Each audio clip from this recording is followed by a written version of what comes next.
welcome to Transitions, the show that will help you transition through life. I'm your host, Chris Powell, with my co-host, Emily Pierce. And today Hi. we're going to, hi, Emily, how are you doing out there? How are you? How All right. excited is Emily?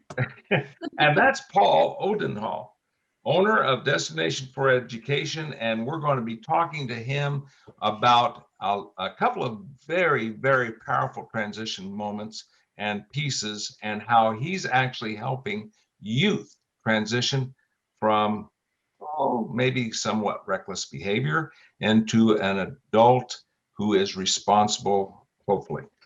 As always, please like and follow Transitions on Instagram and Facebook at Transitions Podcast Show. You can always shoot us an email at transitionspodcast7@gmail.com or visit our webpage and subscribe to get updates at transitionspodcast7.com. We look forward to hearing from you. So our guest today is Paul Odenhall. He is the owner of Destination for Education. He spent the last 38 years helping over 3,000 students in study habits, comprehension, and testing skills on insurance-related topics. Today, he's going to share his amazing journey of how he became so successful and despite many, many challenges. And thank you, Paul, for being here today. We're excited to have you. Thank you, Chris and Emily, for the opportunity. It's a blessing. You're very welcome. You're very welcome. So, hey, Paul, tell us about yourself. Where did you come from? How did you even start this Destination for Education? I'm throwing 4 questions at you at once. How about that? And the 4th question is, what is that? Well, Destination for Education really starts way back in a calling in my childhood at age 5 to be an educator and a teacher. Just felt called to do that since I was age 5. But Destination for Education specifically starts with my career in the insurance industry in 1982. And that insurance industry career led me to working with a company and then moving into building my own insurance agency and then into developing insurance agencies for other individuals, other families, other owners, helping them build their agencies. And during that walk came the opportunity to teach driver education, which is a tremendous passion for me. And it's interesting how God works, is that opportunity to teach driver education also comes after a very horrible automobile accident where I was injured by a young driver who wasn't paying attention, which happens in our world. Yeah, so tell me about that. Tell me what happened there and how that changed your life.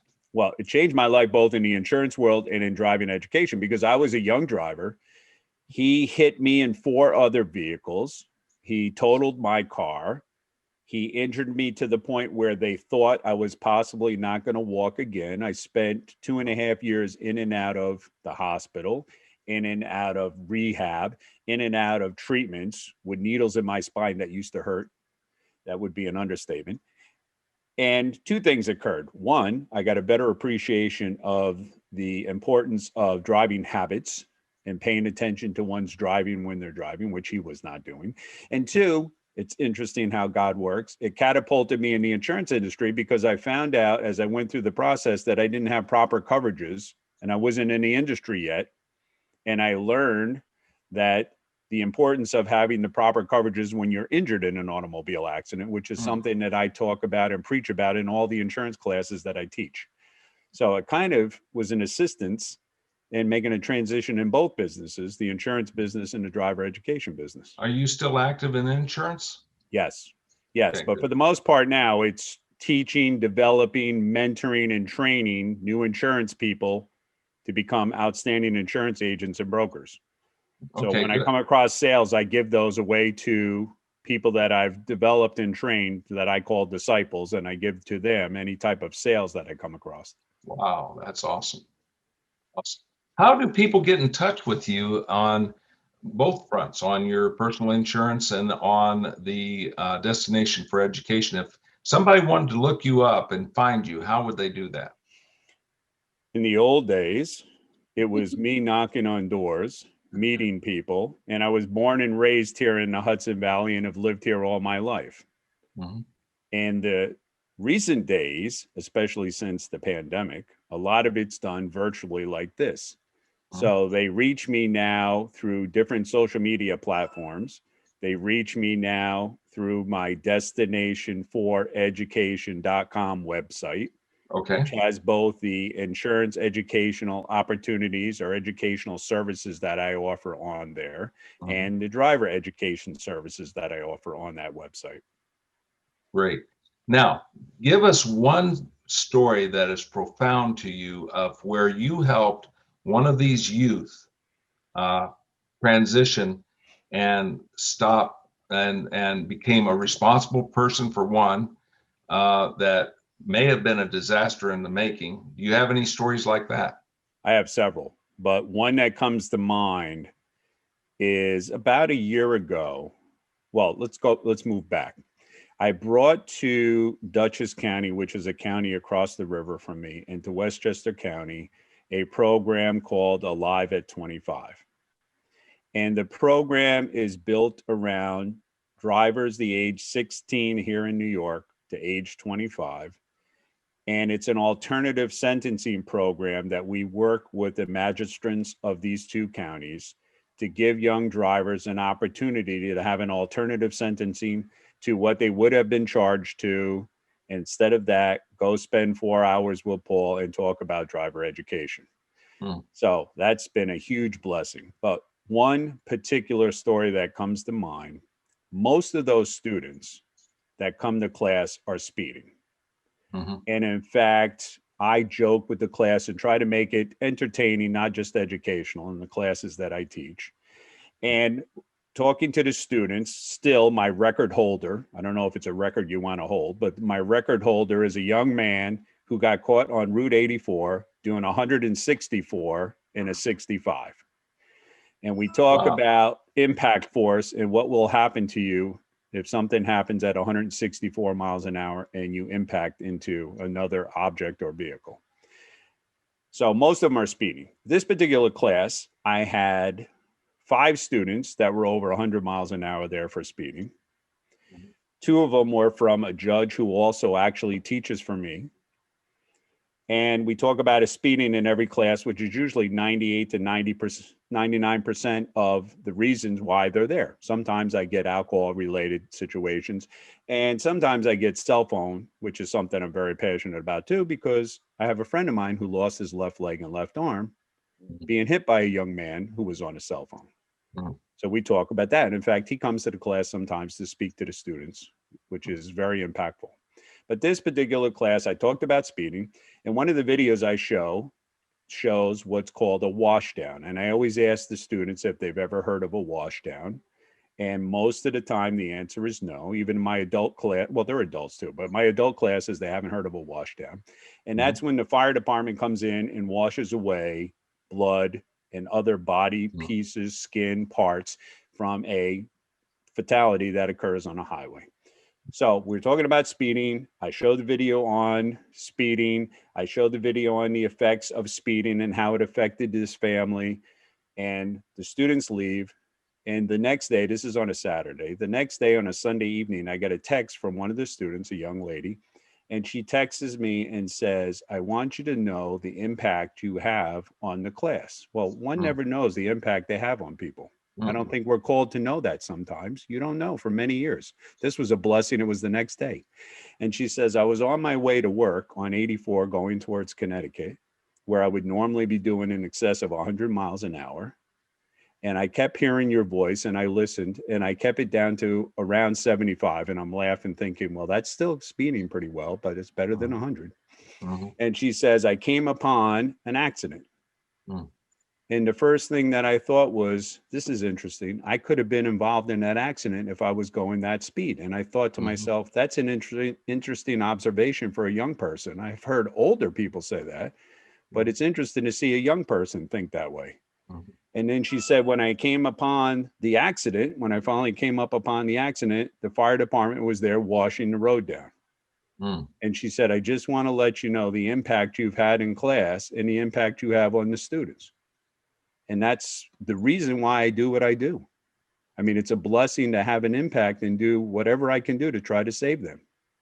Great. So speak to our audience about that one focal point, that one piece. Just elaborate a little bit on the impact a person can have, not in the here and now, but on through their future, especially in the formation of young people. Just take a couple of minutes to elaborate on that, can you? Well, I To our think audience, another, speak directly to the audience. yeah, I think another example would help the audience understand. I had a student recently come to me who was having issues with his driving and said to me, "Can you please speak to a friend of mine who's having issues?" And I wanted to let you know that I've listened in class and I've been working very hard at changing my driving habits. Listen, whoever is watching this video, whether you're a young driver or a seasoned driver, and I talk about this in class all the time. Driver education is a very important part of our society because we're a mobile society. And I'm not comfortable with the fact that we're not paying enough attention to it and that we need to put more focus on it. And I say to the classes all the time, and I say to you who are listening, I don't have to be the only one carrying a torch trying to save lives. You should all be trying to do that. I've got a friend with no left leg and no left arm who is impacted every day that he wakes up. I have a friend who has lost her parents and is paralyzed for life because of not paying attention driving. This is not just something for Paul to speak about or be on a podcast about. This is something for us to all work on.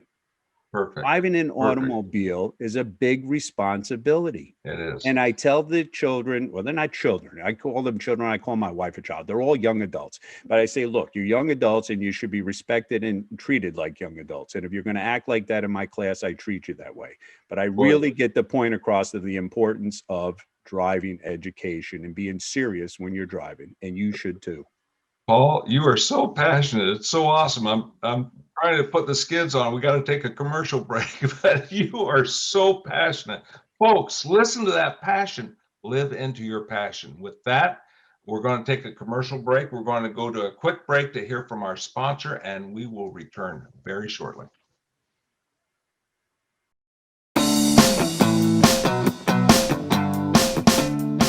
Mr. Happy Living here. I love good things made by good people. That's why I love Third Rock Essentials, a company founded by a surfer with a PhD that believes all personal care products should be so safe you can eat them. I drink an ounce of chelated silver oxide supplement every day to strengthen my immune system. Third Rock Essentials has all natural sun care, skin care, and silver supplement products I trust. Check them out at happyliving.com and select Partners in Happy. You'll save 20% off all purchases every time you buy using promo code HAPPYLIVING. Plus, for every order placed during the month of February, I'll donate 20% to WYTV7.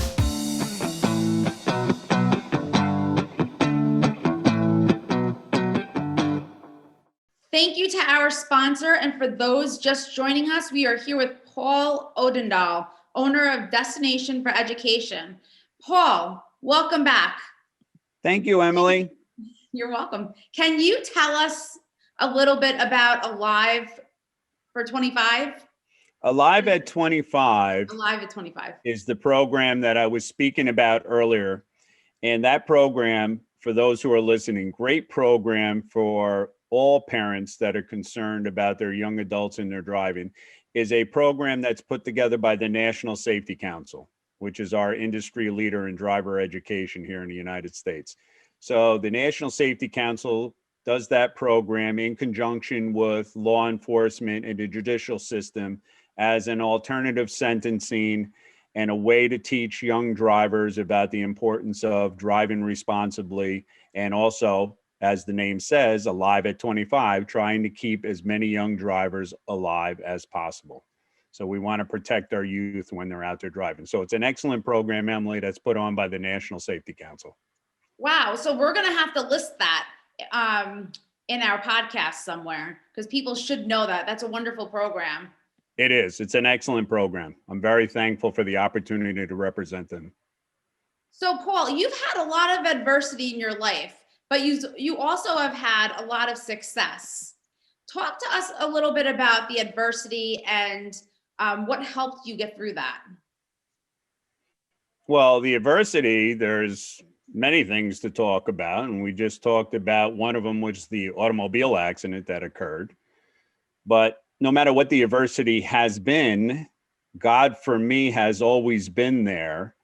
And I'm starting to understand more clearly as I mature and get older. I don't think 62 is old, but as I mature and get older, I'm understanding more clearly where God has been through the different incidents that occurred. So one of them was when I was just a child, where I was only 6 months old and rushed to the hospital. And because of a error that my mom had made in medications she was giving me, I almost didn't make it.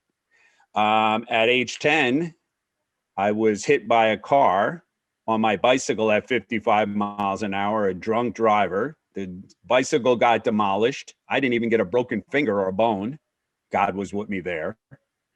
And when I was 17 years old and just starting to learn to drive in the state of Maine, a tractor trailer full of logs almost hit us head on.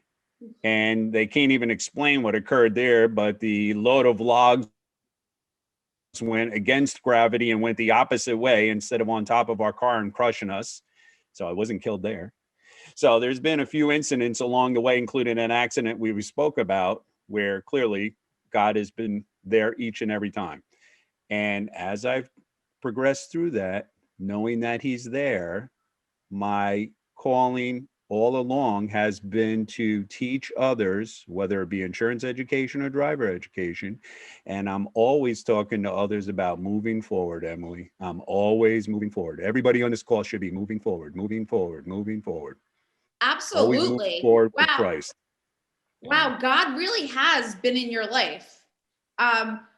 So Absolutely. you went through a program. You went through a program called Trace DS, right? That's correct. Can you explain to our audience? I can't what tell you that too much is? about it, Emily. If you haven't attended, I can't tell the audience too much about it. I can tell you a little bit about it though. So Trace Diaz is a tremendous blessing for people within the Christian community. It's an opportunity to spend a period of time, 3 days, getting to develop even a closer relationship with Christ. For me, my initial weekend, and based on my upbringing, which was not good, but based on my upbringing, I don't know that I really realized how much God loved me or that anyone loved me. I had a father who was abusive. I had a father who used to beat me and say, wish I didn't have his name or I wasn't his son, even though I was his only son. So it was a little bit of a struggle, but again, I'm always moving forward, moving forward, moving forward. And now clearly understand why Christ had me moving forward. But on my weekend, and I don't want to give away too much about the weekend, I received a little note from somebody with a Bible verse that just changed my life. Now, I had already given my life to Christ before the weekend, and it was a blessing to be invited to participate in the weekend. But that particular Bible verse that I received on a Saturday night of this 3-day weekend just completely changed my life. And I had difficulty participating in the Sunday activities that occurred for the rest of the weekend. And I had the pastors and the speakers on the weekend sitting around me and consoling me because I spent all day Sunday crying. Aww. And I was just taken back that the fact that somebody loved me as much as Christ loves me. I just couldn't, I was having difficulty comprehending it, that there was somebody that had that much unconditional love, that no matter what occurred in your life or what occurred to me or what occurs to any caller out there, any listener out there, God loves you more than anything that's happened to you. And it just was very difficult for me to understand because I didn't come from a loving background. And now to know that I had people surrounding me that love me that much and to feel Christ touch on me that much and that Bible verse affected me was amazing. And it changed my life forever. Wow. So if there was a listener that wanted to get involved in this or want more information, where can they go? Well, as we mentioned earlier, one way to reach out to me is destinationforeducation.com, because there, not only insurance education and driving education, but all the ways to reach out to me and connect with me are there. Also, if one Googles my name, I know Chris did a wonderful job of pronouncing my name, but if one Googles my name, I don't know why, several pages come up in Google. I'm really not that important, but it's a blessing to speak to people all the time. And I spend many hours a day speaking to people and also talking about my faith in Christ in many different conversations, not just here in the US, all over. So it's a blessing that people are more than welcome to reach out to me. So how about the program that you went through, the Trace Diaz? How would people find out more information about that? How would our listeners? Well, they could speak to me about it, or what they should do is go to their church, and many churches participate, or talk to pastors within your community, and I'm sure you'll find a church that participates. This program started back in Spain in the early 1500s, has been here in the United States for quite a period of time. Wow. And many, many non-denominational Christian churches are involved in the program. In the Catholic Church, Road to Emmaus, there's different names that are used for, but in the non-denominational Christian faiths, it's called Tres Dias. So I'm sure if someone speaks to someone else in another church, if you speak to one of your church members, if you speak to your pastor, if you speak to pastors within your community, someone will be able to give you some information on the weekend, but they won't give you too much information on the weekend because you need to experience it. Great, thank you for that. So another question that I have for you is, if there's a listener listening to the podcast right now and they're like kind of hopeless, what would you say to that person? That is a great question. Emily, you have no idea how you just touched me with that question. I've been on a 5-year journey. Hold on for a second. I've been on a 5-year journey. Here's another one of my books, Devotions on Hope. We just started a men's group that wants to go in and talk to people within the institution, prison institutions, which I've had the blessing to do, called Men of Hope. And God has been putting the word hope on my heart seriously for the last 5 years. So this is amazing you even asked me that question. Wow. So I've been studying the word hope. I've been spending a lot of time in a hope Bible that I have, a lot of time Charles Stanley reading about hope. And I come from a background, as I mentioned earlier, that was not that good, where at one point I didn't see any hope. And I don't know how far I want to get into with the listeners, that personal part of it. But let me tell the listeners, there's hope. At the darkest hour, there's hope. Absolutely. Maybe one day in another podcast, we'll talk about how I was found unconscious and then gave my life to Christ, even though I had gone to church when I was a young person, but I hadn't given my life to Christ. And then I was taken to a healing service, and that's an interesting story in itself to talk about that. And there is the light of hope. There is hope out there. And each and every day I talk to people about hope. I am really open to having any of you listeners out there reach out to me that want to speak about hope. Thank you for that. That was good information. So now I'm going to toss it back to Chris. And Wow. Thank you, Emily. You're welcome. Paul, you are a home run hitter, let me tell you. I think when we had originally talked, you talked about Kairos too. Is that correct? Yeah, this cross right here, Chris, that I wear is from Kairos Prison Ministry. It's a blessing. Let me tell you about the blessing of this cross. A lot of people talk to me about the cross. A lot of people come to me and say, "Oh, you must be a pastor." I said, "No, I'm not a pastor. I am a disciple for Christ. I'm a child of God, but not a pastor. I need prayer as much as you do." But prison ministry, what a blessing. It's a big difference between prison ministry and Tres Dias, the 3-day weekend. But prison ministry is a huge blessing. I've been into several prisons to speak to inmates about my faith. And it's the same thing. It's the same thing I do in driver education, Chris. When I teach a class, I say in every class, as I say to you listeners earlier, it's not just me carrying a torch. Everyone can work together, saving lives on our highways. Amen. In the class, I talk about the fact that, you know what? I show them this cross. They usually ask me questions about it before I even say anything. I say it's from prison ministry. And I said, when I go in to do prison ministry, we have 72 guys that come down for the weekend. Do we expect 72 guys to convert their lives to being Christians and totally changing their lives around and becoming better citizens? No. It would be a blessing if that occurred. If we change one person's life, it's the same thing I do in driver education. When I teach a class and I've got 20, 30 young adults, if I affect one student, if I get one student and I tell them every class, guys, it doesn't have to be just me. You guys can be helpful with other people. Each one, teach one. I say it all the time. Each one, teach one. Very so the same good. thing in prison ministry. If you can go there and affect one inmate to change their life, and they can make an effect on the inside on others, they're fellow human beings. Exactly. This is what we're called to do. I was at Kairos. The guy on my left, eating cookies, killed his mother and father in prison for life. He got saved. That is hope. He blossomed. You could not even imagine what happened to this man. But Paul, man, we've got to have you on again. This is just, I mean, dynamic.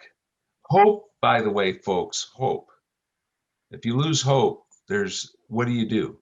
There's always hope. And the hope rests in the Lord Jesus Christ. That is the hope of the world. Amen. Jesus said, I am the way, the truth, and the life. All men. And he also said, if I be risen up, I'll draw all men to me. Okay. Just think of those things. So, Paul, thank you so much. WTV7, thank you so much. And Emily, I think I'm passing it off to you. Is that right? Yes. Okay. So we want to thank our guest for speaking with us today. Paul, I know we've asked you like 2 or 3 times now, but if our listeners want to contact you, how can they do that? Emily, destinationforeducation@gmail.com. That's the best way to contact me. Or feel free to call me. Feel free to call me, 845-590-2974. It'll be a blessing. I'd love to speak to anyone about hope in adversity. Thank you so much. Don't forget to follow us on Facebook and Instagram at Transitions Podcast and visit our website to subscribe to updates at transitionspodcast7.com. And you can always email us questions or feedback at transitionspodcast7@gmail.com. And please contribute to our host, WYTV7. That's correct. At WYTV7.org. Very good. Chris, do you have any last minute comments Just thank you, Paul. You have just been a dynamite guest. We are going to have you back if that's okay with you. That would be a blessing. God bless you guys. Thank you. And Thank Emily, you. Don't stop smiling, Emily. I love that smile. Keep smiling. That's right. Well, God bless you all. And we'll see you next time. Yes. God on bless. Transition Podcast. Thank you. Welcome.